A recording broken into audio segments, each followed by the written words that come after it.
First line நேயர்களுக்கு வணக்கம். நம்ம இப்போ அரபு குத்தோட சீசன் 2ல் போயிட்டுருக்கோம். கடந்த எபிசோடில் வந்து நம்ம மெஹரா, அதாவது துபாயோட இளவரசி அப்படின்னு அழைக்கக்கூடியவர், அவர் வந்து டைவர்ஸ் பண்ணார். எதில் அப்படின்னா அரபு சரித்திரத்திலே முதல் முறையாக இதில் வந்து, அதாவது என்னென்னா இன்ஸ்டாகிராமில் வந்து நான் உன்னை டைவர்ஸ் பண்ணுறேன்னு சொல்லிவிட்டு அந்த ஷேக் ஃபேமிலியை சேர்ந்து தன்னுடைய கணவரை 1 வருடம் தான் ஆகுது கல்யாணம் ஆகி, ஒரு குழந்தை, பெண் குழந்தை வந்து 2 மாதம் தான் ஆகுது.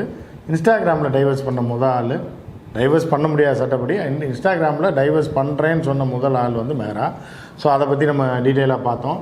இப்போ இன்னொரு விஷயம் என்னென்னா, ரொம்ப சீரியஸான விஷயம். இந்த பாலஸ்தீன விவகாரம் வந்து 1 வருஷமாக போயிட்டுருக்கு. எல்லா உலக நாடுகளும் இஸ்ரேலை கண்டித்து கொண்டிருக்கின்றன.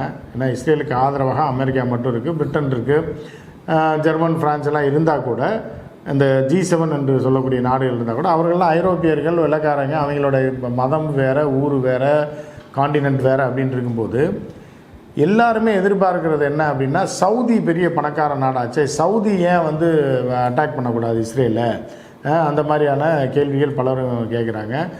அதே மாதிரி பார்த்திங்கன்னா, அதாவது புரியாதவர்கள், தெரியாதவர்கள், ஏன்னா ஈராக்கை இது பண்ணலாம். இப்போ அரபு நாடுகள்லாம் எல்லாமே வளமான நாடுகளாக இருக்குது. குவைத் இருக்குது, குவைத் உதவி செய்யலாம். இப்படி எல்லா நாடுகளுமே இருக்குது. இவர்கள்லேயும் தாக்குதல் நடத்தி இஸ்ரேலுக்கு கண்டனம் தெரிவிக்கலை, தாக்குதல் நடத்தலை அப்படின்ற ஒரு பொதுவான ஒரு பார்வை இருக்குது. அதை பற்றி தான் நம்ம டீட்டெயிலாக பேசுகிறதுக்காக, அரபு நாடுகளில் கிட்டத்தட்ட 20 வருடங்களுக்கு மேலாக பல்வேறு தொழில்களை செய்து வந்த தற்போதைய திரைப்பட தயாரிப்பாளரும் இயக்குனருமான திரு கசாலி வந்திருக்காரு. அவர்கிட்ட தான் நம்ம ஏற்கனவே சீசன் 1ல் ஒரு 10-12 எபிசோட் போட்டிருப்போம் அந்த அரபு நாடுகளை பற்றி. இப்போ இந்த சீசன் 2ல் ஏற்கனவே இந்த இது போட்டோம். அடுத்து தொடர்ந்து நம்ம பேசலாம். வணக்கம் திரு கசாலி அவர்களே. வணக்கம். நம்ம வந்து மெஹரா பற்றி, ஷேகா மெஹரா வந்து டைவர்ஸ் பண்ணதை பற்றி புதுமையாக ஒரு பெரிய சரித்திரத்தை படைத்தது எடுத்து, அதாவது இன்ஸ்டாகிராமில் வந்து போட்டு நான் உன்னை விட்டு இப்போ உனக்கு தலாக் பண்ணுறேன்ற மாதிரி டைவர்ஸ்ன்னு 3 டைம் போட்டிருந்தாப்புல. ஸோ அது ஒன்று நடந்தது. இப்போ இன்னொரு விஷயம் என்னென்னா, இது கூட ஒரு தனிப்பட்ட ஒரு மன்னர் குடும்பம், ஒரு இளவரசி இந்த மாதிரி டைவர்ஸ் பண்ணுறாங்க. மன்னரே வந்து இளவரசி தன் மகளை ஒன்றும் சொல்லாமல் அக்செப்ட் பண்ணிட்டாங்க அப்படின்றது இது ஒரு தனிப்பட்ட ஒரு மன்னர் குடும்பத்தில் நடந்த ஒரு விஷயம். ஆனால் இங்கே பாலஸ்தீனத்தை பார்த்தீங்க அப்படின்னா, அதாவது இஸ்ரேல் பண்ணாத அராஜகம் கிடையாது, அக்கிரமம் கிடையாது. குழந்தைகளை கொண்டிருக்கு, பெண்களை கொண்டிருக்கு. கிட்டத்தட்ட 46,000 பேர் கொன்று குவிக்கப்பட்டிருக்காங்க. 7 மருத்துவமனைகள், மிகப்பெரிய மருத்துவமனைகளை ஹமாஸை ஒழிக்கிறேன்னு சொல்லி டோட்டலாக அந்த நாட்டையே முடிச்சு கட்டிட்டாங்க. கிட்டத்தட்ட 22 24 லட்சம் மக்கள் தொகை கொண்ட வடக்கு காசாவில் 10 லட்சம் பேர் மேலே வந்து சவுத் காசாவுக்கு துரத்தி விட்டு கிட்டத்தட்ட எகிப்து பார்டர் வரைக்கும் கொண்டு போய் அங்கே வந்து கிட்டத்தட்ட ஒரு 5-6 லட்சம் பேரை இப்போது சவுத் காசாலையும் சரி, கான் யூனிஸ்லேயும் சரி, அந்த டென்ட்டில் போட்டு, அகதிகளாக போட்டு, அந்த டென்ட்டு மேலே குண்டை போட்டு இப்போ ஒரு 90 பேரை கொண்டிருக்காங்க போன வாரம்.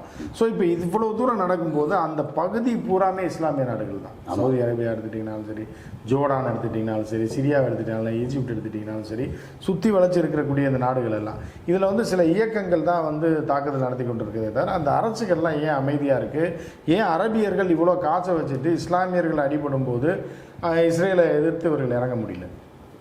இது நம்ம ஊரோடு சேர்ந்து கம்பேர் பண்ணி பார்த்துக்கலாம். எந்த சண்டைக்காவது பெரிய பணக்காரங்க, பணம் வச்சுருக்கவங்க நேரடியாக களத்துக்கு போவாங்களா? நிச்சயமாக அது தனிப்பட்ட பணக்காரன் வேலை இல்லை. இப்போ தனிப்பட்ட பணக்காரன், ஒரு தனி மனிதன் சேர்ந்தது தான் வந்து ஒரு கூட்டம் சேர்ந்தது தான் நாடு வச்சுக்கங்க. பெரிய பணக்காரன் வந்து வேறு ஆளுக்கு காசு கொடுத்து சண்டைக்கு அனுப்புவானே ஒழிய தான் இறங்க மாட்டான். அதுக்கு ரொம்ப உதாரணம் நம்ம ஊரில் என்ன சொல்லுவோம்னா, மார்வாடிகள் வட்டி கொடுத்துருப்பாங்க, பெரிய கொடுத்துருப்பாங்க, திருப்பி வந்து காசு வரலையா, நம்ம ஆட்கள்கிட்டே வந்து காசை கொடுத்து அங்கே அடித்து பிடிச்சி பண்ண சொல்லுவாங்க. கிட்டத்தட்ட இதே நிலைமை தான். அது கரெக்ட், எக்ஸாக்ட் 100% இல்லாட்டா கூட கிட்டத்தட்ட இதே நிலைமை. சவுதி அரேபியா வந்து எக்கச்சக்கமான வளம் இருக்குது, ரிஃபைனரிஸ் எல்லாமே இருக்குது. ஓகே, இப்போ அதை வந்து பாதுகாக்கிறதுக்கு ஒப்பந்தம் போட்டது அமெரிக்கா. 50 வருஷம் ஒப்பந்தம் போட்டு இப்போ தான் முடிஞ்சது, ஜூனில் முடிஞ்சது, திரும்ப ரினியூ பண்ணலை அப்படின்னா அந்த ஒரு சின்ன சர்ச்சை ஓடிக்கிட்டு இருக்கு. இப்போ என்னென்னா, இவங்களுக்கு வந்து அவ்வளோ டெக்னாலஜி தெரியாது, உங்களுக்கு தெரியாதுன்னு சொல்லியே நாங்கள் எல்லாம் ரிஃபைனரி வந்து எக்ஸ்ப்ளோர் பண்ணுறோம், எல்லாத்தையும் பண்ணுறோன்னு சொல்லி பாதுகாப்பு கொடுக்குறோம். பக்கத்துலேயும் அடிப்பான் அப்படின்னா யார் அடிக்க வருவான்னா, அடிப்பான்டா அப்படின்னு சொல்லி அடிக்கிறவனுக்கு இவன் ஆயுதம் கொடுத்து, இவங்களுக்கு இவங்க ஆயுதம் விற்று, இவங்களுக்கு வந்து நேரடி ஆயுதம் விற்கணும், போராட்டக்காரங்களை இவங்களே தூண்டி விடுவாங்க. ஆரம்பிச்சு விட்டு அவங்களுக்கு வந்து இன்டெரக்டாக விற்பாங்க. அவனை காமிச்சு மிரட்டியே இவன்ட்ட காசை பிடிக்கிட்டே இருப்பேன் காலத்துக்கு. சவுதி அரேபியா வந்து சாதாரண மனுஷங்க மாதிரி டென்ஷன் ஆனான்னு வச்சுக்கோங்க. நீ என்ன இப்படி போன ஒரு சின்ன நாடு இஸ்ரேல், மொத்த மக்களுக்கு 45 லட்சமோ 50 லட்சம் மொத்தமே அவ்வளோதான் இருக்குது. இந்த இஸ்ரேலை வந்து என்னதான் ஆயுதம் வச்சுருந்தாலும் இவங்க கையில் இருக்கிற பண வசதி ஆயுதம் எல்லாம் சேர்த்து மொத்தமாக நினச்சாங்கன்னா ஒரு நைட்டில் வந்து அந்த அயன் டோம் இருக்குல்ல, அயன் டோம் வந்து ஒரு அளவுக்கு மேலே வேலை செய்யாது. ஒரு 50 வந்தால் வேலை செய்யலாம், 100 வந்தால் பாதி வேலை செய்யாது, இல்லை 500 வந்தால் என்ன செய்யும், 5000 போடும்போது எத்தனை உள்ளே விழுந்துச்சு.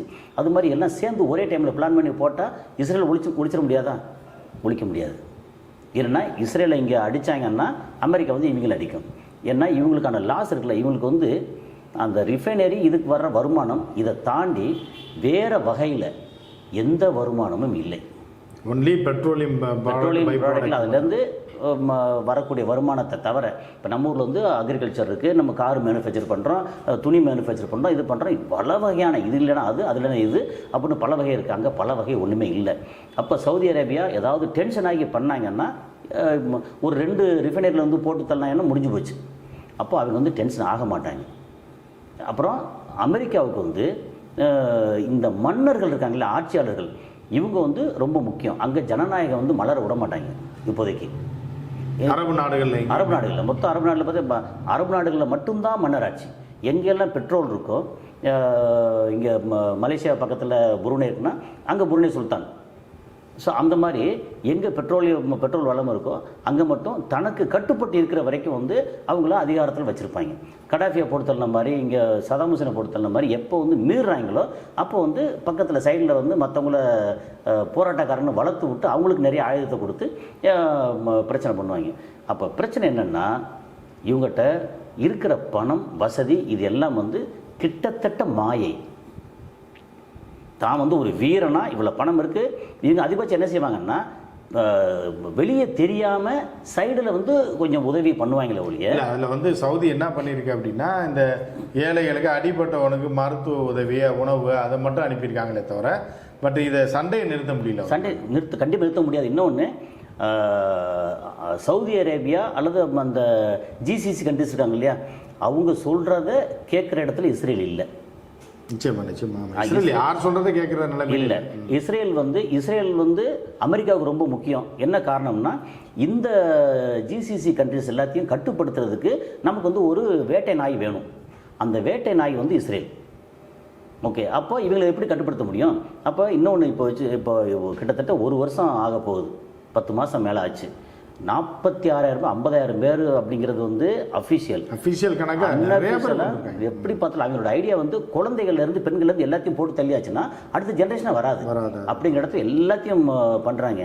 இப்போ இந்த இவ்வளோ தூரம் நடந்திருக்கு இல்லையா, இதில் வந்து உலகத்தில் எத்தனை கண்ட்ரீஸில் எல்லாம் வந்து இப்போது சம்மந்தமே இல்லாமல் யூகேல போராட்டம் நடந்துச்சு இதை நிறுத்த சொல்லி. ஜெர்மன், ஃப்ரான்ஸு, அமெரிக்காவிலேருந்து மலேசியாவில் எல்லா இடமும் நடந்துச்சு. அரபு நாட்டில் மட்டும் இந்த போராட்டம் நடக்கலை. என்ன காரணம்னா, அரபு நாட்டில் இருக்கிற மக்கள் வந்து மன்னருக்கு கட்டுப்பட்டவங்க. அவங்க யாராவது வந்து போராட்டம் பண்ணான்னு, யார் போராட்டம் பண்ணான்னு கேள்வி கணக்கே இல்லாமல் வந்து அவங்க சொல்லி முடிக்க முடியும். இந்த மன்னர்கள்லாம் அமெரிக்காவை கட்டுப்பட்டவங்க. அதான் அவர்களுடைய எல்லாரோட ஓனரும் அமெரிக்கா தான். அமெரிக்கா ஒவ்வொரு அரபோட ஓனர் அமெரிக்கா. இப்போ தான் என்ன வந்திருக்கு, இப்போ 91 வந்து ரஷ்யா வந்து பிரிஞ்சதுக்கப்புறம், ஓகே, பிரிஞ்சு இப்போ ரொம்ப கஷ்டப்பட்டு வறுமை நிலைக்கு போய் இப்போ ரஷ்யா வந்து கொஞ்சம் பரவாயில்ல மேலே வந்துட்டுருக்கு இல்லையா. இப்போ தான் வந்து இந்த அரபு நாடுகளுக்கே கொஞ்சம் நம்பிக்கையும் தைரியம் வந்திருக்கு. அந்த தைரியத்தோட விளைவு தான் 74 அமெரிக்காவோட 50 வருஷத்துக்கு போட்ட ஒப்பந்தத்தை இப்போ ரினியூ பண்ண மாட்டேன்னு சொல்லி நிற்கிறாங்க சவுதி அரேபியா. அந்த அளவு ஒரு தைரியம் வந்திருக்கு. எங்கிட்டே வந்து உங்கள் G7 நாட்டில் இருக்கிற மொத்த ஆயுதத்தை விட எங்கிட்ட அதிகமான ஆயுதம் இருக்குது, நாங்களே பாதுகாத்துக்குருவோம், நீங்கள் அந்த ஒப்பந்தம் வேண்டாம், நாங்கள் வந்து டாலரில் தான் கொடுக்கணும் அப்படிங்கிறது வேண்டாம், நான் எந்த கரன்சியில் நான் கொடுப்போம் அப்படின்னு இப்போ தான் வந்திருக்காங்க.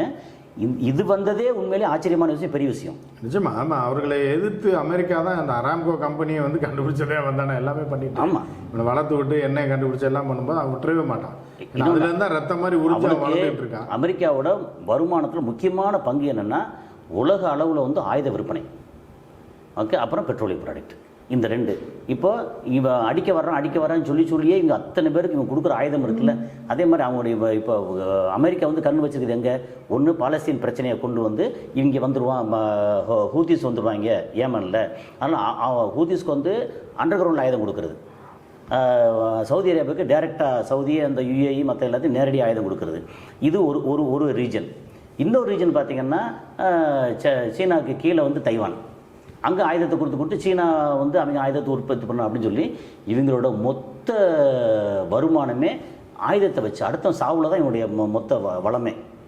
அதே மாதிரி இந்த பெட்ரோலியம் ப்ராடக்ட் வெறும் பெட்ரோல் வாங்கி விற்கிறது இல்லை, இவை யார் எங்கேருந்து எங்கே விற்றாலுமே டாலரில் விற்கணும்.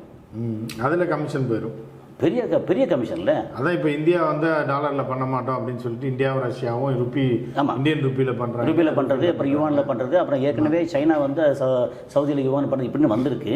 இப்போ வந்து கொஞ்சம் அரபு நாடுகளில் வந்து கொஞ்சம் தைரியம் வர ஆரம்பிச்சிருக்கு. இந்த தைரியம் வந்துச்சு அப்படின்னா எனக்கு தெரிஞ்ச இன்னும் ஒரு 2-3 வருஷங்களில் இல்லை ஒரு 5 வருஷத்துக்குள்ள இஸ்ரேல் வந்து காண போயிடும். இல்லை அப்படி தான் காலங்காலமாக சொல்லிகிட்டு இருக்கும்போது என்னென்னா இஸ்ரேல் வந்து எல்லா நாடுகளும் சர்வதேச நீதிமன்றம் கூட கண்டிச்சிருச்சு, போர் குற்றம்னு சொல்லிடுச்சு.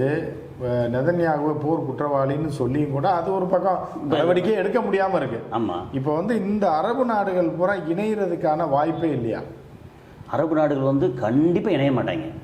ஏன்னா ஒவ்வொருத்தன் மேலேயும் அவ்வளோ போட்டி வராமல் உள்ளவங்க இணையவே மாட்டாங்க. அரபோட அவருடைய மென்டாலிட்டி வந்து அப்பேற்பட்ட மென்டாலிட்டி. இப்போ வந்து UAEயில் வந்து வேறு வழி இல்லாமல் எல்லாம் ஒரு 7 எமிரேட்ஸ் சேர்ந்து இருக்காங்க. முன்னாடி வந்து துபாயிலேருந்து ஷார்ஜா 7-10 கிலோமீட்டரு, அதுக்கு போகிறதுக்கு விசா வேணும், அந்த மாதிரி இருந்தது முன்னாடி. இப்போ வந்து கொஞ்சம் ஒரு கூட்டமைப்பாக சேர்த்து ஷேக் ஜாயின்னு ஒருத்தர் அபுதாபிலேருந்து அவர் வந்து சேர்த்து எல்லாம் கஷ்டப்பட்டு பண்ணது. இப்போது நான் பெருசா நீ பெருசான்னு கத்தார் பண்ணுற விஷயம் வந்து சவுதிக்கு பிடிக்காது, கத்தார் பண்ணுற விஷயம் UAEக்கு பிடிக்காது, அப்புறம் குவைத்துக்கு பிடிக்காது, குவைத்து பண்ணுற விஷயம் பஹ்ரைன் பிடிக்காது. இந்த மாதிரி அந்த இது நீ பண்ண வரத்தனை செய்யும். இப்போ என்கிட்டையும் ஆயில் வருது, என்கிட்டையும் காசு இருக்குது, இப்போ நான் வந்து என்னோட தனி ராஜ்யம், நான் ஏன் உனக்கு கட்டுப்பட்டுருக்கணும் அப்படின்னு வந்துடும்ல. இல்லை அப்படி இருந்தாலும் இப்போ பொதுவான ஒரு இஸ்லாமியர்கள் அப்படின்னு பார்க்கும்போது இப்போ ஒரு நாட்டில் வந்து ஒரு பெரிய தாக்குதல் எத்தனை லட்சம் பேர் சாகுறான் அப்படிங்கும்போது ஒற்றுமையாக இருந்து தன்னுடைய ஆயுத பலத்தையும் வைத்துக்கொண்டு உலகத்தில் மிகப்பெரியது வந்து மதம் இல்லை, உலகத்தில் மிகப்பெரியது வந்து அதிகாரம், பணம். இதுதான் நீங்கள் வந்து மதத்தை தாண்டி நீங்கள் வந்து அப்படி பார்த்தா வந்து சவுதி அரேபியாவில் வந்து இந்தியன் முஸ்லீம்ஸை வந்து கேவலமாக நடத்துவாங்க. கேவலம்னு என்ன, இப்போ நான் அனுபவப்பட்டிருக்கேன். இப்போ வந்து கொஞ்சம் ஒரு மாதிரி அவனுக்கு நாகரிகம் வர ஆரம்பிச்சது, இந்த சோசியல் மீடியா வந்ததுக்கப்புறம் கொஞ்சம் பரவாயில்லன்னு கேள்விப்பட்டேன். நான் இப்போ வந்து 94, 95 அந்த டைமில் இருக்கும்போது நம்மளெல்லாம் வந்து ஹிந்தி ஹராமி அப்படிம்பாங்க, நம்மளை வந்து மதிக்கவே மாட்டாங்க. நம்ம வந்து படிச்சிருக்கோம் இருந்தாலும் ஆமாம், இருந்தாலும் கசாலி முகமது அப்படின்னா இஸ்லாமிய பேர் தானே. ஏன் ஹிந்தி ஹராமி, ஹிந்தி தால் ரோ அப்படின்னு சொல்லி இந்த மாதிரி ஒரு மாதிரி அவங்க ட்ரீட் பண்ணுறதே. அதே மாதிரி சின்ன பசங்கள்லாம் அழுகுன தக்காளி வச்சு முட்டையை வச்சு எரிவாங்க அந்த தெருவில் நடந்து போகும்போது. அவ்வளோ கேவலமாக நடந்துக்குருவாங்க. ஓகே, ஸோ நாகரிகமே இல்லாமல் காட்டாங்க மாதிரி வந்து இருக்கிற இடம் இப்போ கொஞ்சம் பரவாயில்ல கேள்விப்பட்டேன். ஸோ இப்போ உலகங்கள் நிறையா மாறுது. இப்போ வந்து எப்படின்னா ஒரு என்ன சொல்கிறது எழுச்சி அல்லது ஒரு அவேர்னஸ் வருது. இப்போ அமெரிக்காவுக்கு நம்ம ஏன் அடிமையாக இருக்கணும் அப்படின்னு இவங்க வந்து சொல்கிறதுக்கு முக்கியமான காரணம் என்னென்னா, ஒரு பக்கம் சைனாவும் ரஷ்யாவும் வந்து சப்போர்ட் பண்ணுறாங்க. இப்போ இந்தியா வந்து 2 பக்கமும் நான் எனக்கு வேணும்னா நீ வா, நான் யாருக்கு வேணும் நான் முடிவு பண்ணுறேன் அப்படின்றது இந்தியா இருக்குது. இப்போ பாகிஸ்தான் பாவம், அவன் வந்து 25 வருஷம் 30 வருஷம் பின்னாடி போயிட்டாங்க, அவன் வந்து எந்திரிச்சே வர முடியாது, அடிவட்ட பாம்பு மாதிரி. இப்போது அரப்ஸில் வந்து ஒற்றுமையெல்லாம் வராது. ஆனால் என்ன வரும்னா சேர்ந்து ஒரு கூட்டமைப்பா, ஓப்பக்னு ஒரு கூட்டமைப்பு வந்து பெட்ரோலுக்கு பண்ண முடிஞ்சுல, அது மாதிரி இப்போ இந்த இடத்துல வந்து அரப்ஸ் நம்மெல்லாம் முஸ்லீம்கள் ஆபிரகாமின் பிள்ளைகள் அப்படின்ற மாதிரி வந்து எல்லாம் மொத்தமாக வர்றதுக்கான வாய்ப்பு இருக்குது. எப்போ இருக்குது அப்படின்னா அமெரிக்காவோட கை இறங்கும் போது இங்கே இந்த வாய்ப்பு இருக்குது. அதான் அமெரிக்கா கை இறங்கினாதான் பல நாடுகள் மேலே வந்துடும். அது ஒரு விஷயம் இருக்குது. ரெண்டாவது வந்து என்னென்னா இவர்கள் எப்படி இருந்தாலும் இன்னொரு 50 வருடங்களுக்காக வந்து ஒன்று நீங்கள் வந்து அமெரிக்காவை டோட்டலாக கட் பண்ணீங்க அப்படின்னா உங்களோட டெக்னாலஜி பூராமே எதுவுமே கிடைக்காம போயிடும். அது உலகம் எல்லாத்துக்குமே தான், சைனாவை தவிர இப்போ ஆமாம் சைனா வந்துடும், ஆமாம் வரும், இல்லைனா ரஷ்யா வரணும். ஸோ இப்படி யாரோட பேக்கப்பில் வர்றதுக்கே இன்னும் 25 இல்லை இன்னொன்று இப்போ டெக்னாலஜி வந்து இப்போ அவன் வந்து எல்லாரும் வச்சு இப்போ ஃபுல்லாக வச்சு அமெரிக்கா வச்சு தான் வச்சுக்கங்களேன். அவன் டெக்னாலஜி கட் பண்ணான்னா இந்தியா வந்து பெருசாக வந்துடும். இல்லை இந்தியா பெருசாக வரும், சைனா வந்து ரஷ்யா கொடுக்க ஆரம்பிச்சிடுவாங்க. அப்போ ஆனால் வந்து சில விஷயங்கள் ஆனால் அதுக்கு கண்டுபிடிப்புகள் எது வேணாலும் வரலாம். இப்போ அண்டர் கிரவுண்டில் இவ்வளோ தூரம் கேபிள் போட்டிருக்கான், அது இல்லாத டெக்னாலஜியே வரலாம். ஏன்னா அந்த மாதிரி கேபிள் போடுறதுக்கு இன்னும் 15 வருஷம் ஆகும். ஸோ அப்படி வரலாம் அப்படின்னு அமெரிக்கா வந்து எனக்கு தெரிஞ்சு அதோட எட்ஜில் நிற்கிது. நிச்சயமா அமெரிக்காவோட ஒரு எப்படின்னா டவுன்ஃபால் தான் இப்போ. அதனால வீட்டிலேருந்து இறங்கிட்டு தான் இவங்க வந்து பயங்கர வீரம் ஆயிட்டாங்க அப்படின்னு சொல்றதுக்கு இல்லை. எதிரி வந்து பலம் குறைஞ்சிட்டான்னா இவன் பலசாலி இருப்பான். நிச்சயமா அவ்வளோ 2 விதம் இருக்குல்ல, ஒன்று நம்ம பலசாலியாக மாறணும், இல்லை எதிரி வீக்காக மாறணும். ஆமாம், இப்போ அரப்ஸ் வந்து இப்படி தான் இருப்பாங்க. அப்போ வந்து அரேபியர்களை பொறுத்தளவுக்கு அந்த ரீஜன்ல இருந்து நீங்கள் வந்து இஸ்ரேலுக்கு எதிராக நடவடிக்கைகள் அப்படி பார்த்தா ஜோர்டான் வந்து ஃபுல்லாக நிறைய முஸ்லீம், கொஞ்சம் கிறிஸ்டியன்ஸ் இருக்காங்க. அப்படியே இஸ்ரேலுக்கு அடிமை. ஆமாம், எகிப்து அப்படி தானே இருக்காங்க. எகிப்து ஆமாம், எகிப்து அடிமையால இருக்கு. அப்பப்போ வச்சுன்னா அப்படி பண்ணக்கூடாது அப்படின்னு சொல்லி டெய்லி வந்து ஒரு அறிக்கை விடுவாங்க. துருக்கி ஒரு அறிக்கை விட, இவங்க ஒரு அறிக்கை விடுவான். ஆனால் வந்து ஐயா அப்படின்னு சொல்லிட்டு எனக்கு வடிவேல் காமெடி மாதிரி தான் என்னன்னா காசாவை நீ கொஞ்சம் பிரிச்சுக்கோ, எனக்கு கொஞ்சம் கொடுத்துரு. அதே தான் சரியா பண்ணாங்க. அதாவது பாலஸ்தீனர்களை வந்து சூறையாடினதுல இஸ்ரேலுக்காரனை காட்டணும், சுற்றி இருக்கிற முஸ்லீம் கண்ட்ரி இருக்காங்கல்ல, அவங்க தான் மோசமாக இருந்தாங்க. அதான் அது ஒரு காலகட்டம். ஆமாம், இப்போ அதனால் வந்து இப்போ வந்து பாலஸ்தீனர்ல வந்து காப்பாற்றுறதுக்கு வந்து இந்த முஸ்லீம் கண்ட்ரி இருக்காங்கல்ல, அவங்க வந்து காப்பாற்றவே முடியாது. ரஷ்யாவோ இல்லை ஈரான் இறங்குச்சு, ஈரான் இவரும் இறந்துட்டாரு. ஆமாம், அது ஒரு பெரிய பின்னடைவாயிருச்சு. ஸோ வந்து இப்போ சைனாவோ ரஷ்யாவோ உள்ள இல்லை இந்தியாவோ ஏதாவது தலை ஈரானுக்கும் சவுதி அரேபியாவுக்கும் வந்து ஒரு பெரிய அளவுக்கு ஒரு ஒற்றுமை வர ஆரம்பிச்சது. அதை இப்போ கொஞ்சம் கொஞ்சம் குறைச்சிட்டாங்க. ஏன்னா அங்கே வந்து ஷியா, இங்கே வந்து சன்னி. அந்த இது வந்து பரவாயில்ல, நம்மளாம் வந்து ஒரே இதானே அப்படின்னு சொல்லிட்டு வர ஆரம்பித்தாங்க. இந்த இது எப்போ வரும் அப்படின்னா தான் அடி வாங்கும் போது வர ஆரம்பிக்கும். அதுக்கு வந்து எப்படி பார்த்தாலும் அமெரிக்கா சும்மா இருக்க மாட்டான், ஹவுதி சும்மா இருக்க மாட்டான். ஈரான் வந்து இங்கே ஹவுதிஸ் வச்சு சவுதி அடித்தா, இங்கே அடித்தான்னா பிரச்சனை வந்தால் நம்ம ஏன் சண்டை போடணும்னு சொல்லி ஒன்றா சேர்ந்து பேச ஆரம்பித்தாங்கன்னா பாலஸ்தீனுக்கு ஒரு தீர்வு வரலாம். அதுக்குள்ளே வந்து எத்தனை லட்சம் பேர் சாக போகிறாங்கன்னு தெரியல. அதுதான் இப்போ வந்து இந்த இதில் வந்து நிறையா அரபு நாடுகள் ஏன் வந்து இஸ்ரேலுக்கு எதிராக நிற்க முடியலை, தாக்குதல் நடத்த முடியலன்றதை விரிவாக பார்த்தோம். அடுத்து இந்த ஹவுதீஸ் பற்றி உலகம் பூரா பேசிகிட்டு இருக்கேன். அந்த ஹவுதீஸ் பற்றி நம்ம அடுத்த பகுதியில் டீட்டெயிலாக பார்க்கலாம். ஏன்னா நீங்கள் அங்கே ஏமனை பற்றி நன்றாக தெரிந்தவர்ன்றதுனால நான் ஏமன் வந்து ஏடனுக்கு போய் ப்ராஜெக்ட் பண்ணதுனால மக்களை போய் பார்த்துருக்கேன் நான். அதனால் உங்களுக்கு தெரியும் அந்த ஊரை பற்றி, அந்த மண்ணின் நேரடியாக களத்தில் இருந்தவர்னால அதை பற்றி நம்ம அடுத்த எபிசோடில் பார்க்கலாம். அடுத்த எபிசோடில் சந்திப்போம். நன்றி, வணக்கம்.